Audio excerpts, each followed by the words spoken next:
Hello. Hi everyone, it's me, Nathan 7, and we're at Red right now. Yesterday was Hurricane Irene, and our power went out. Yeah, so we're going to be out of the house all day today until it comes back on, and it might be off for 2 weeks.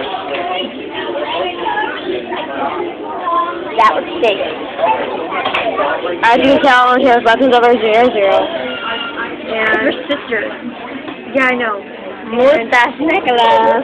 It's gonna be the intro of Nora's Day After Hurricane Irene. Yeah.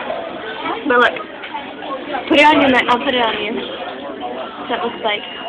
I'll put it as your unibrow. Show them your unibrow. It'd be funny if that was the icon for the video. Yeah, it would do that.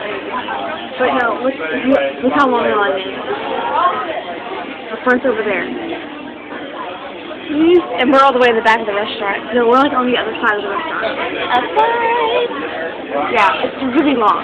But it's really nice outside. So yeah.